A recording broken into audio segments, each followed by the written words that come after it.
Hello everyone, आज हम पढ़ेंगे अफवाह। ये सेकंड चैप्टर है हमारा। हम दोनों चैप्टर को पहले कर चुके हैं। अगर वो वीडियो आपने नहीं देखी है तो पहले उसे जाकर देखें, फिर इसे देखें, क्योंकि उसको देखे बिना ये समझ में नहीं आएगी। अगर आपको ये समझ में नहीं आती है तो आप इसे दोबारा देखिए वीडियो को, और फिर समझ में नहीं आती तो हमें कमेंट करके ज़रूर बताएं। हम देखते हैं अफवाह। पहले देखते हैं अफवाह कहते किसे हैं। अफवाह शब्द एक क्षेत्र की नदी तंत्र की व्याख्या करता है। अफवाह तंत्र एक किसी क्षेत्र विशेष की अफवाह तंत्र की व्याख्या करता है।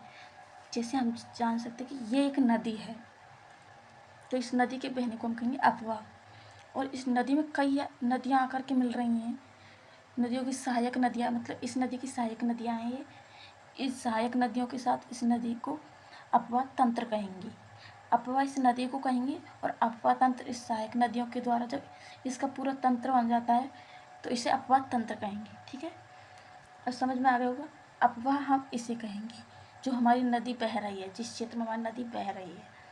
और अफवाह तंत्र जिसे कहेंगे इस सहायक नदियों के द्वारा जिन क्षेत्रों का जल ले जाया जाता है और जिस क्षेत्र में नदी जाती है वो अफवाह तंत्र कहलाता है। और इस अब देखेंगे हम एक नदी तंत्र द्वारा जिस क्षेत्र का जल प्रवाहित होता है उसे हम अपवाह तंत्र या अपवाह द्रोणी कहते हैं। अपवाह द्रोणी कहते हैं उसे हम, है ना। अपवाह द्रोणी किसे कहते हैं? जिस क्षेत्र का जल प्रवाहित होता है। जैसे हम अरावली पर्वतमाला का छोटी छोटी नदियाँ बह करके एक बड़ी नदी का निर्माण करती हैं, तो उसे हम अपवाह द्रोणी कहेंगे। ठीक है, यदि कोई पर्वत या उच्च भूमि दो पड़ोसी अपवाह द्रोणियों को एक दूसरे से अलग करती है तो इस प्रकार की उच्च भूमि को हम क्या कहेंगे? जल विभाजक कहेंगे।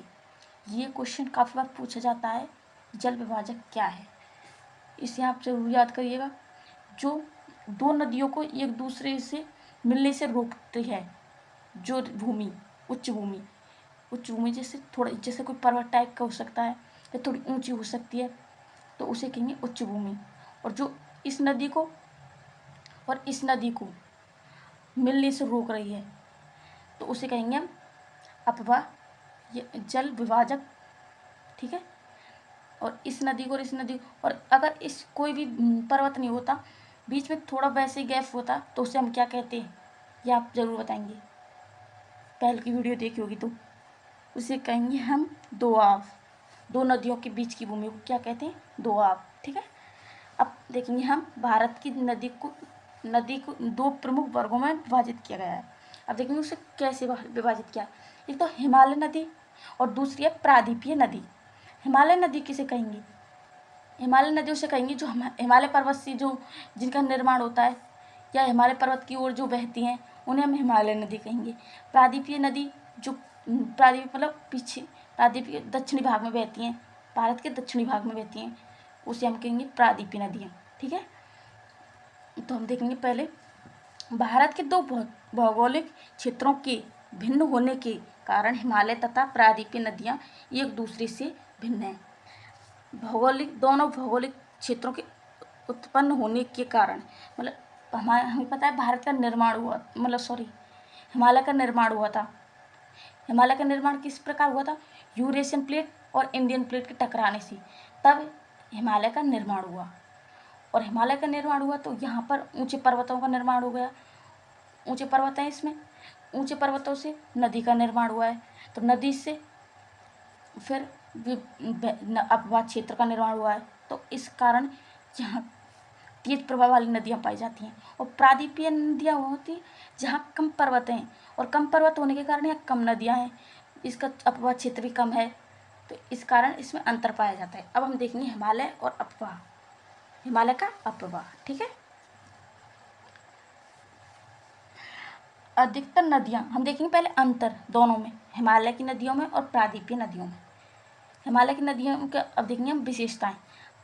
हिमालय की नदियाँ अधिकतर 12 मासी होती हैं, मतलब 12 महीने बहती रहती हैं, साल भर बहती रहती हैं, उसे कहेंगे हम हिमालय की नदियाँ।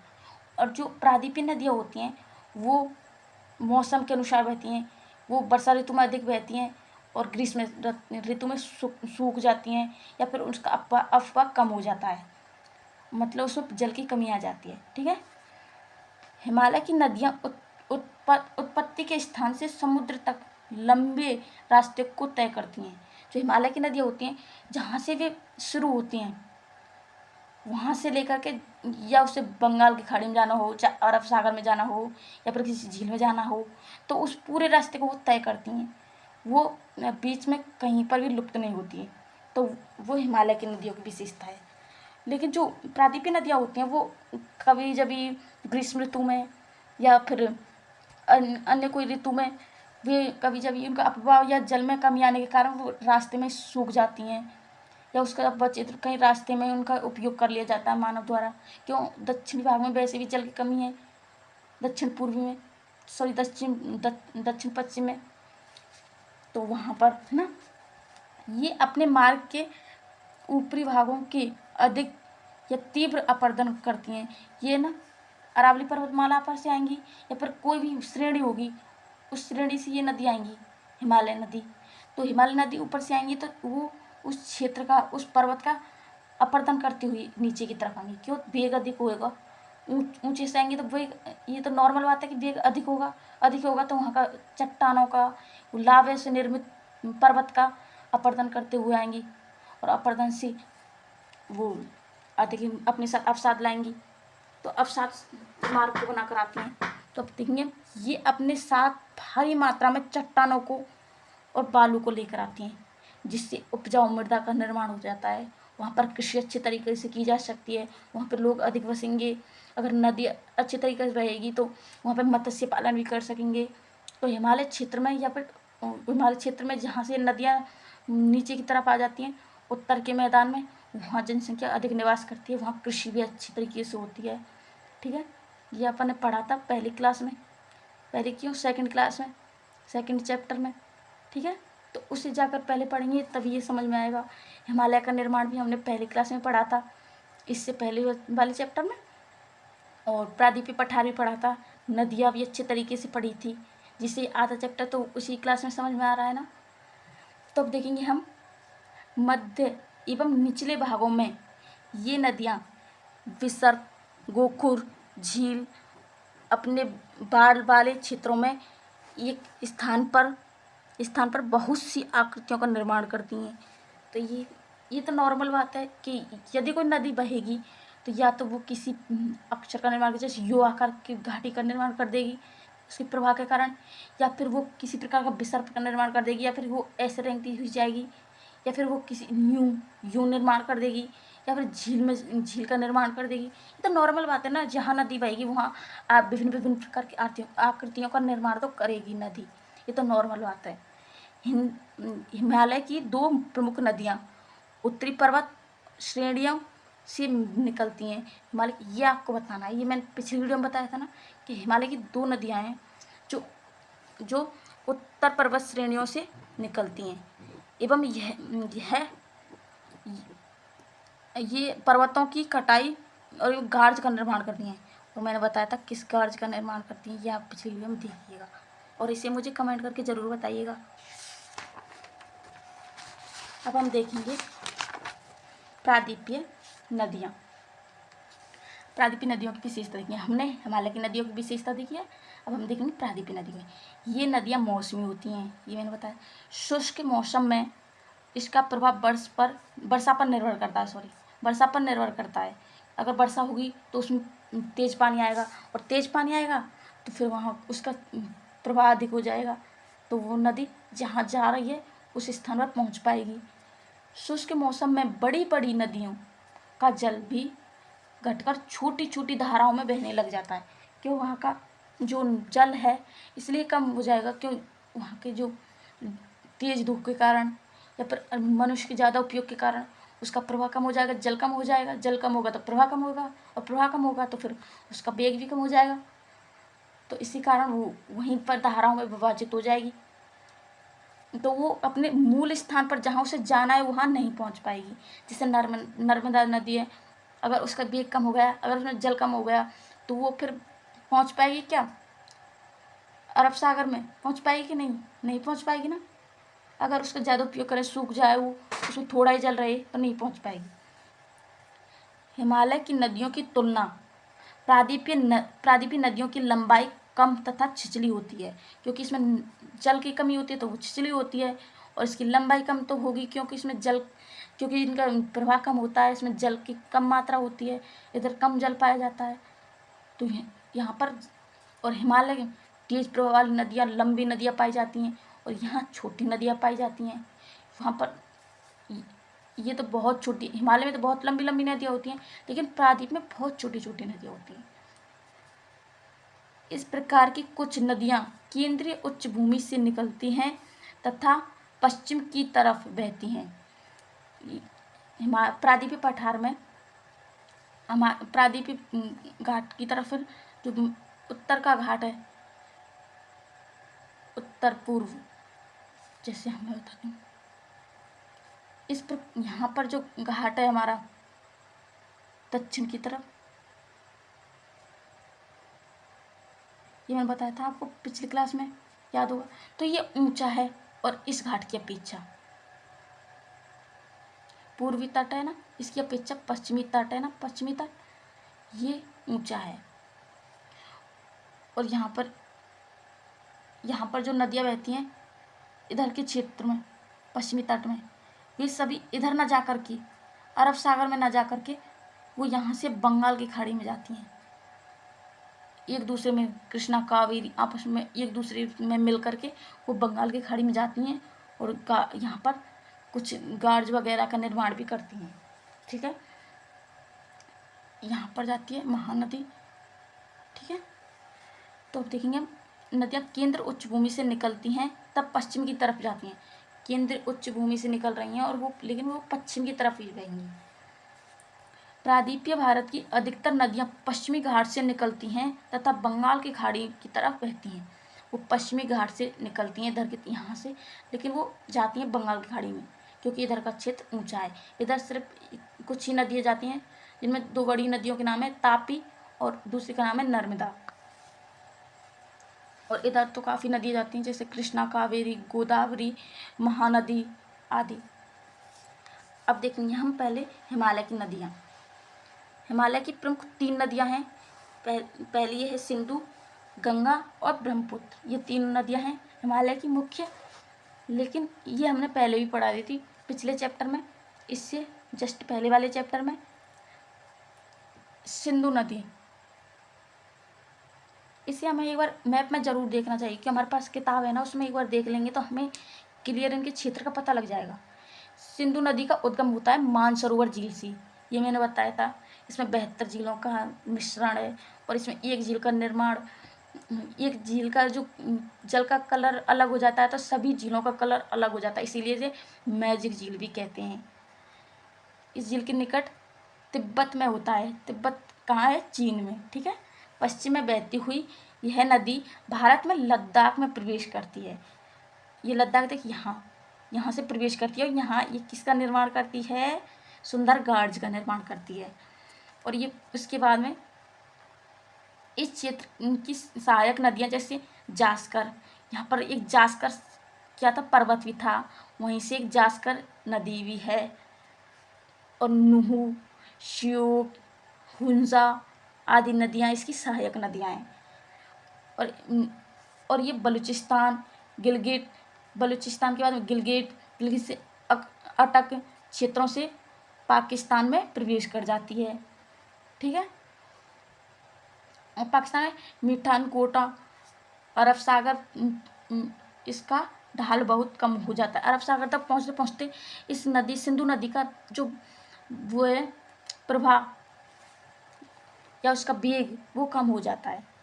और 1/3 से कुछ अधिक भाग पाकिस्तान से पहले जम्मू कश्मीर, लद्दाख, हिमाचल प्रदेश और बंगाल नहीं, पंजाब में आ जाता है ना। पहले हम देखेंगे, ये हमारा मानसरोवर, यहाँ पर है 72 नदियों का मिश्रण, मतलब 72 नदियाँ हैं यहाँ पर। तो एक नदी का कलर अलग हो जाता है, तो नॉर्मली सभी का कलर अलग हो जाता है, इसीलिए मैजिक झील कहते हैं। इसे अपन ध्यान रखना है। ये तिब्बत मतलब चीन में है ये मानसरोवर, यहाँ से निकली है हमारी सिंधु नदी, और ये हमारे लद्दाख में प्रवेश कर गई, और यहाँ सुंदरगढ़ का निर्माण किया है। और फिर यहाँ से निकलकर यूँ करके यहाँ पर पाकिस्तान में कूद जाती है। पाकिस्तान से ये अरब सागर से पहुँचने से पहले इसमें हमारी कौन कौन सी नदियाँ मिलती हैं? झेलम, चिनाब, रावी, ब्यास, सतलुज। अब हमें ये तो पता होना चाहिए इनके दो नदियों के बीच की दूरी को क्या कहते हैं हम? दोआब। ये मैंने पहले बताया था ना। और दोआब अब हम देखेंगे झेलम और हमारी सिंधु नदी के बीच के दोआब को क्या नाम से जाना जाता है? सिंध सागर। और झेलम और चिनाब के बीच के दोआब को क्या नाम से जाना जाता है? छिज्ज दोआब।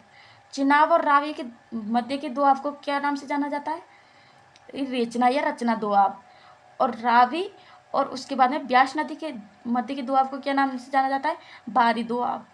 और ब्यास और सतलुज के मध्य के दोआब को बिष्ट दोआब।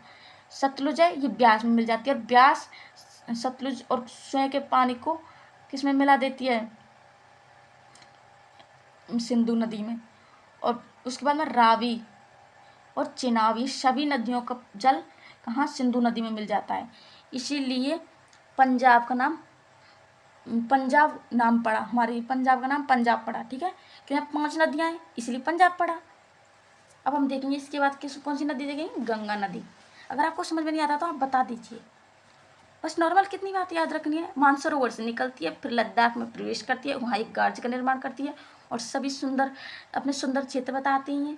और उसके बाद में वो पाकिस्तान प्रवेश कर जाती है। पाकिस्तान के बाद में उसमें हमारे भारत की कई नदियाँ जाकर मिल जाती है, जैसे झेलम, चिनाब, रावी, ब्यास, सतलुज। ठीक है, इसलिए इतनी सी बात तो याद रखनी है अपने। और ये हमारे मुख्यतः लद्दाख, हिमाचल प्रदेश और पंजाब आदि क्षेत्रों से होकर गुजरती है, जम्मू कश्मीर में भी। ठीक है, अब देखेंगे गंगा नदी तंत्र। तो गंगा नदी तंत्र है हमारा, इसकी मुख्य धारा भागीरथी जो गंगोत्री हिमानी से निकलती है। हमारी गंगोत्री हिमानी हमने देखी थी ना, हमारे हिमालय का ही भाग है। तथा अलकनंदा उत्तराखंड के देवप्रयाग में इसके मिलती हैं ये दोनों। और उसके हरिद्वार के पास गंगा एवं पार्वती भाग को छोड़कर मैदानी भाग में पर्वतीय भाग को छोड़कर ये मैदानी भाग में प्रवेश कर जाती है। सर में कुछ सोचने लगी थी। अपन का हरिद्वार है, वहाँ पर ये हमारी गंगा नदी है, वो मैदानी भाग को छोड़ देती है, मतलब थोड़े ढलान वाले भाग को छोड़ करके वो सीधे मैदानी भाग को ढलान वाले भाग को छोड़ देती है और मैदानी भाग में प्रवेश कर जाती है। ठीक है, अब हिमालय की छोटी बड़ी नदियाँ आकर गंगा में मिल जाती हैं। हिमालय में अपन पता है कि प्रत्येक नदी में छोटी बड़ी नदियाँ आकर तो मिलती ही हैं। ठीक है, यमुना, जिनमें यमुना है, घग्गरा है, गंडक है, कोसी है ना कोसी। और इसके बाद में हम पता है वेतवान भी है, चंबल भी है। ठीक है ना। गंगा की दाहिने किनारे समानांतर बहती हैं, ये दाहिने ओर बहती हैं। इलाहाबाद में गंगा में मिल जाती हैं, इलाहाबाद में मिलती हैं। इनके निकलने से नेपाल हिमालय प्रत्येक वर्ष उत्तरी मैदान के कुछ क्षेत्रों में बाढ़ आती है, क्योंकि हमें पता है ना कि जब ग्लोबल वार्मिंग बढ़ती है तो बर्फ़ अधिक पिघलती है। बर्फ़ अगर अधिक पिघलेगी तो तुम्हें पता ही है कि नदियों का, जो हिमालय की नदियाँ हैं, उनका वेग अधिक हो जाएगा। अगर वेग अधिक हुआ तो फिर तेज़ प्रभाव होने के कारण जन हानि तो होनी है, क्योंकि तेज़ प्रभाव होगा तो तेज़ नदी बहेगी, जिससे मनुष्य को हानि तो पहुँचेगी। इसलिए तो सरकार भी ग्लोबल वार्मिंग को बढ़ने से रोकने के लिए कई कानून चलाती है, कई सुविधाएं करती है, कई तरीके के प्रचार भी करती है। तो प्रायद्वीपीय उच्च भूमि से आने वाली नदियाँ चंबल है, बेतवा है, सोन है और अर्धशुष्क क्षेत्रों में निकलती है। ये अर्धशुष्क क्षेत्रों से निकलती है, ये अभी हम देखेंगे वैसे मैप में। बाद में ये 2 धाराओं में विभक्त हो जाती है। हमारी गंगा नदी बाद में 2 धाराओं में विभक्त हो जाती है। एक तो हमारी बांग्लादेश में चली जाती है, दूसरी कोलकाता में। भागीरथी दुगली ये दक्षिण में बहती हुई डेल्टा का निर्माण करती है, बंगाल की खाड़ी में गिर जाती है। मुख्य धारा दक्षिण की ओर बहती हुई बांग्लादेश में प्रवेश करती है। तो बाढ़ की ब्रह्मपुत्र भी इसमें मिल जाती है। ब्रह्मपुत्र इसमें बांग्लादेश में मिलती है और जिसे बांग्लादेश में अन्य नाम से भी जाना जाता है, पद्मा, और दूसरा मैंने बताया था ना आपको पिछली वीडियो में, पद्मा और भागीरथी, भागीरथी नहीं था, सॉरी, वो था अलकनंदा। पता नहीं, मुझे ध्यान नहीं आ रहा है, मैं बस बता दूंगी बात दूसरी वीडियो में। इसमें मिल जाती हैं ये दोनों, बंगाल की खाड़ी में गिरते हुए सुंदर डेल्टा का निर्माण करती हैं। किसी भी खाड़ी में गिरेंगे तो डेल्टा का निर्माण तो होगा ही, गार्ज का निर्माण तो होगा ही किसी ऊंचे क्षेत्र में। अब देखेंगे पहले, ये हमारी दो नदियाँ हैं, ये भागीरथी और ये क्या है, अलकनंदा। ये दोनों नदियाँ यहाँ मिल जाती हैं, यहाँ से गंगा नदी बहना शुरू करती है और हरिद्वार में ये पर्वतीय भाग को छोड़ करके समतल भाग में आ जाती हैं। और अगर ग्लोबल वार्मिंग बढ़े पर्वतों की तो तेजी से बर्फ पिघलेगी, तेजी से बर्फ पिघलेगी तो ये इनमें तेज पानी आएगा तो ये स्थल भाग में कूदेगी, जैसे यहाँ पर जनहन को हानि पहुँचेगी। इसीलिए ग्लोबल वार्मिंग बढ़ती है तो हमारे हिमालय की नदियों का प्रवाह तेज हो जाता है, जिससे कई प्रकार की समस्या भी पैदा हो जाती हैं। अब इसमें देखेंगे हम कौन कौन सी नदियाँ मिलेंगी। इसमें चंबल ये रही, फिर उसके बाद में बेतवा, उसके बाद में हम देखेंगे सोन नदी, और उसके बाद में हम देखेंगे ये रही घग्गरा नदी और गंडक नदी और कोसी नदी, ये यहाँ मिल गई। अभी हम आ गए पश्चिम बंगाल में इसका अच्छे तरीके से प्रवाह है। एक नदी चली जाती है हमारी बांग्लादेश में और दूसरी हमारे कोलकाता में वो एक गार्ज का निर्माण करती है। उसके बाद में वो किस में मिल जाती है, बंगाल की खाड़ी में। अभी हमें ये बात ध्यान रखनी है, बांग्लादेश की ओर है बंगाल की खाड़ी और इधर की तरफ है अरब सागर, ठीक है। बांग्लादेश की ओर है बंगाल की खाड़ी, अरब सागर इधर है, वहाँ से वहाँ बंगाल की खाड़ी, याद रहेगा ना अच्छे तरीके से। और वो उसमें बांग्लादेश में प्रवेश करने के बाद में दूसरी धारा, उसमें ब्रह्मपुत्र नदी भी आकर मिल जाती है इधर से, और वो मिल करके एक सुंदर नदी का निर्माण करती हैं और उसके बाद में वो भी बंगाल की खाड़ी में मिल जाती हैं। अब हम देखेंगे बंगाल की हमारे हिमालय पर्वत की अंतिम नदी को, उसके बाद में हम पढ़ेंगे प्रायद्वीपीय भारत की नदियाँ। अब देखेंगे ब्रह्मपुत्र नदी, ये नदी तिब्बत मतलब चीन में है, तिब्बत के मानसरोवर से निकलकर पूर्व की ओर सिंधु व सतलज के संयंत्रों के नज़दीक से निकलती है।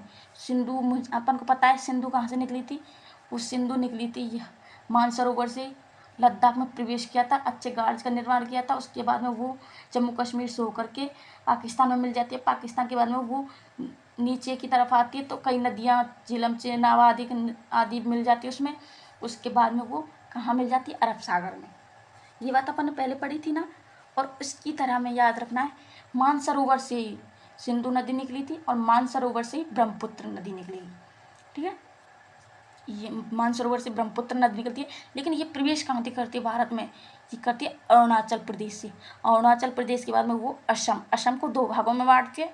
असम को दो भागों में बांटने के बाद में वो मेघालय में जाती है और मेघालय के बाद में वो बांग्लादेश में जाती है। बांग्लादेश में अपन ने पढ़ा था थोड़ी सी देर पहले ही, वो गंगा नदी मिल जाती है बांग्लादेश में, और बांग्लादेश में मिलने के बाद में वो भी हमारी बंगाल की खाड़ी में गिर जाती है। कितने सरल है ना, अपन बस एक बार सोचते हैं, वरना एक बार मैप में देख लेना, अपन कुछ नहीं लगता है। बस मानसरोवर से गई, इसे सांगपो नदी नाम से जाना जाता है भारत के बाहर, पर भारत में तो इसे ब्रह्मपुत्र नदी के नाम से जाना जाता है। यह अरुणाचल प्रदेश है, यहाँ असम है, असम को दो भागों में बांटती है। अब ये पर्वतीय क्षेत्रों में आने के कारण ये अपने साथ बहुत सारे अवसाद, बहुत सारी चट्टानें लेकर आती है, लेकर ये अरुणाचल प्रदेश में समतल भाग में आ जाती है और समतल भाग में आने के कारण ये अपने अवसादों को धीरे धीरे करके छोड़ने लग जाती है, जिससे ये द्वीप का निर्माण करती है, जो हमारे भारत का सबसे बड़ा द्वीप है। उसका नाम मुझे एक्चुअली याद नहीं आ रहा है, वैसे मैंने पिछली वीडियो में शायद बता दिया था।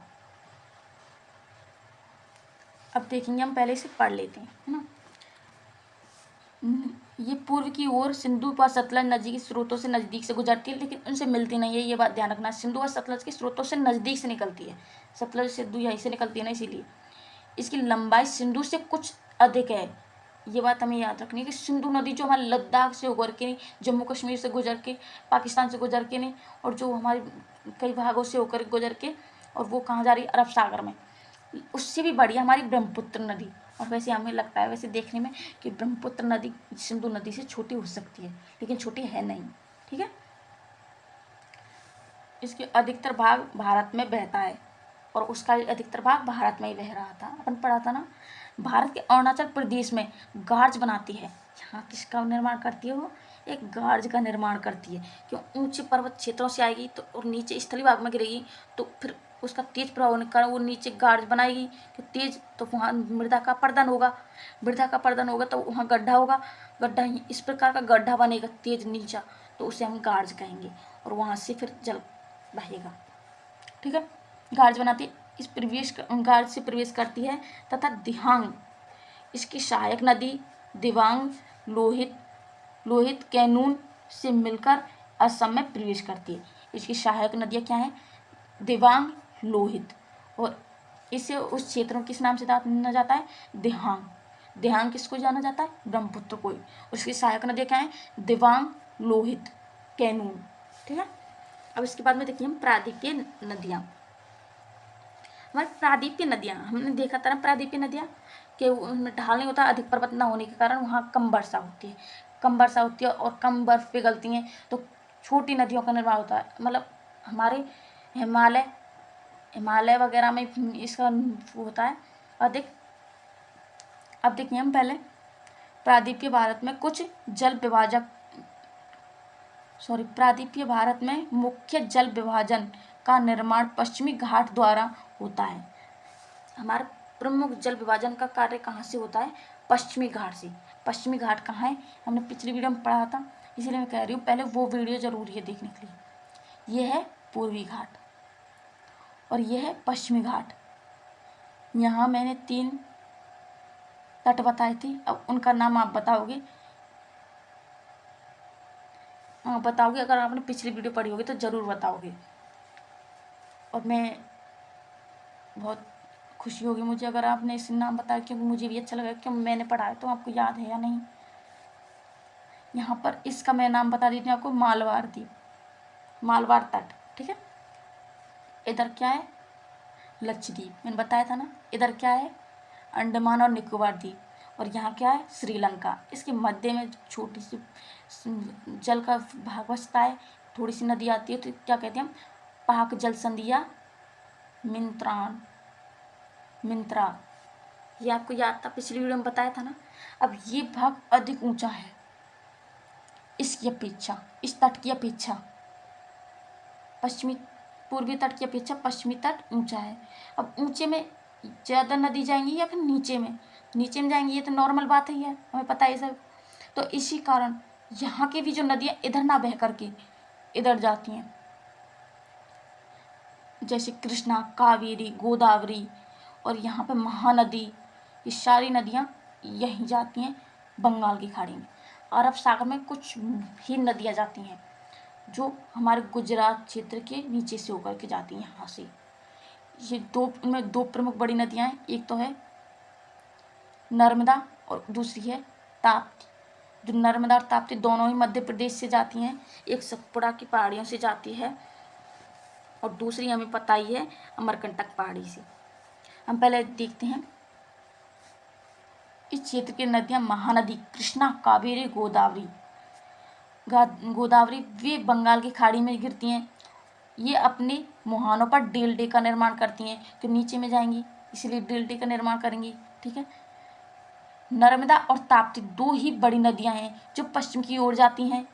ये ज्वार नदमुखी मुहाने का निर्माण करती हैं, कि अपने साथ अवसाद लेकर जाती हैं, है ना। तो ये, और इसी कारण प्रादीपीय भारत की अपवाह द्रोणी आकार में छोटी होती हैं, इसी कारण, क्योंकि इसमें ऊंचे भाग होती हैं और यहाँ पर जल का प्रवाह कम होता है, इसी कारण। अब पहले पढ़ेंगे नर्मदा नदी। ये अरब सागर में गिरने वाली नदी है और जो पश्चिम की ओर जल को अपनी प्रवाहित करती है। ये 2 ही नदियाँ प्रमुख हैं, हमें 2 ही पढ़नी है, हमारे सिलेबस में 2 ही हैं। ठीक है, अब नर्मदा का उद्गम मध्य प्रदेश के अमरकंटक पहाड़ी से होता है। मध्य प्रदेश में अमरकंटक पहाड़ी है, हमने पढ़ा था ना। पश्चिम की ओर एक भ्रंश घाटी में बहती हुई और समुद्र तक पहुंचाने से पहले यह बहुत से दार्शनिक स्थलों का निर्माण करती है। और जबलपुर के निकट संगमरमर के शैलों में यह नदी गहरे गाढ़ से ये गहरे गाढ़ों से होकर बहती है, जहाँ ये नदी तीव्र ढाल से गिरती है तथा धुआंधार प्रपात का निर्माण करती है। धुआंधार प्रपात का निर्माण कौन सी नदी करती है? नर्मदा। ये छोटी क्वेश्चन में आ सकता है।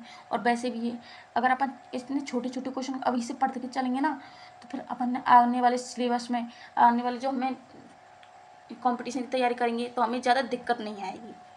इसीलिए हमें मैप से अधिक पढ़ना चाहिए, जिससे हमें याद जल्दी रहे और ज़्यादा दिन तक याद रहे। और हमें जब खाली बैठने तो हमें, या फिर हम जब भी खाली रहें, कुछ काम नहीं हो, तो एक बार हम बस दिमाग में फेर लेना चाहिए कि कौन सी नदी कहाँ है या कौन सा सिलेबस कहाँ है। सारी चीज़ें निर्माण करती हैं तथा इसकी सहायक नदियाँ बहुत छोटी हैं। अब इसमें पहले देखेंगे मध्य प्रदेश की अमरकंटक पहाड़ियों से कौन सी नदी जा रही है? नर्मदा, जो हमारी तापी नदी से भी बड़ी है। यहाँ एक गाढ़ ये यहाँ पर क्या करती है? ये मैंने वही बताया था आपको, ज्वार नदी की मुहाने, ठीक है। और यहाँ पर देखेंगे हम, ये हमारी ताप्ती नदी, ये भी मध्य प्रदेश की सतपुड़ा पहाड़ियों से जाती है, अमरकंटक से ये जाती है, ठीक है। और उसके बाद हम पढ़ेंगे ताप्ती नदी।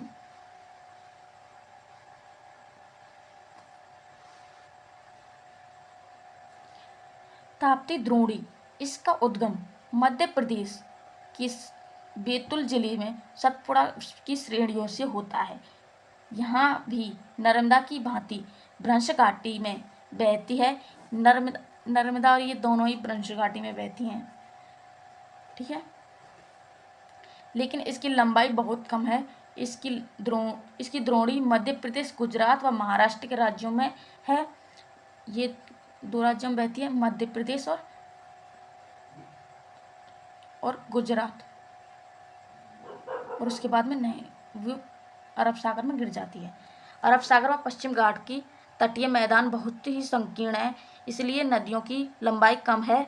माही, भरतपुंजा व पेरियार इसकी सहायक नदियां हैं, ठीक है। अब हम देखेंगे अरब सागर, बंगाल की खाड़ी में गिरने वाली